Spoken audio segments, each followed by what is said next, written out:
The running game will be very interesting this year. Raheem Mostert, Devon Achane. Raheem Mostert finishes the RB5 last year. Incredible season for him. Led the league in rushing touchdowns, 1,012 yards in 15 games, 18 rushing touchdowns, almost cracked 20 rushing touchdowns. He had 21 total with 3 receiving TDs. He only had 2 games all season last year without double-digit fantasy points. 2. And he only had 3 games all last season. Only 3 without a touchdown. Only 3. So he's getting used in the red zone. They use him in the passing game. They use him in the running game. Raheem Mostert, I'm sure at some point this thing is going to switch to a Devon Achane-led backfield, but Raheem Mostert's a little bit bigger. And this team, for durability purposes, they're going to need Raheem Mostert to be elite still. The good thing is, he was injured a lot his time with San Francisco. He doesn't have a lot of tread on the tires. So even though he's an older running back, 31 years old, he still has room, like room to run. Obviously coming off a very strong season, 1,000-yard year. We talked about the touchdowns.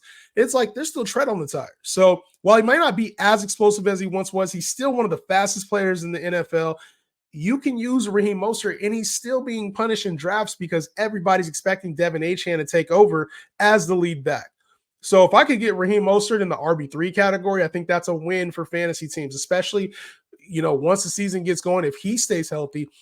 Mostert's proven in back-to-back years that he's going to be relevant in this offense. So I like Raheem Mostert as a value pick, even with Achane there. I think Raheem Mostert in RB3 land is probably going to be a steal this year. I'm not going to lie, especially for those 0 RB guys, the ones that wait on RB. It's going to be a value. And then on the other side, Devon Achane, who finishes the RB24. On a per-game basis, he was much better than that.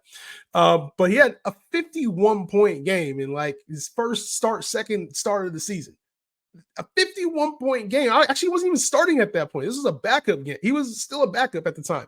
And this was the game where they ran through the Broncos.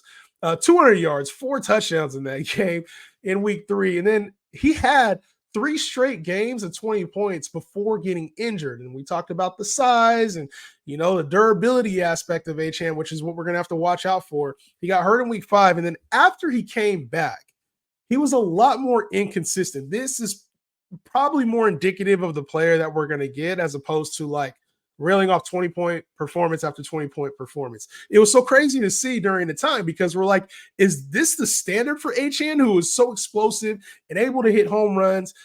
It looked like he was going to be a league winner at points in the season. But after the injury, he came back. Like I said, he was a little bit more inconsistent. He ended up finishing with 800 yards rushing, 8 rushing touchdowns, and 3 receiving TDs. I didn't see anywhere near that amount of touchdowns coming from Achane, who is on the smaller side. But the speed kills, and especially in that Dolphins offense, he's going to have loads of opportunity. If I was looking at Devon Achane, I'd be very careful about reaching for him early based off of the expectations that were set when he first came into the league. I think he's going to burn a lot of people this year because we have to draft Devon Achane for the upside. You're drafting Devon Achane for the weekly 50-point upside that he carries or 20-point upside that he carries on a weekly basis because of his home run threat ability, because of the speed of this Dolphins offense, because you got to account for so many things when it comes to what Mike McDaniel likes to do on the football field. So I think with Achane, be very careful. If this is going to be a player that you target, just know you need to get some safe players around him because while he has the upside, there's going to be weeks where if he doesn't score a touchdown or he's not, popping off for a 50-yard gain, that it's going to, he's probably not going to be as valuable as you think he is. So be careful with Devon Achane. I see the upside. I recognize the upside. And on a weekly basis, if he had a 40-point game, I don't think it's going to shock anybody. Just exercise a little bit of caution when it comes to Devon Achane when you're drafting. Don't reach for him thinking he's going to be a top 5 lock. If he played all games and he stays healthy, just be careful with that, all right? It's more about role than it even is with injury when it comes to Achane.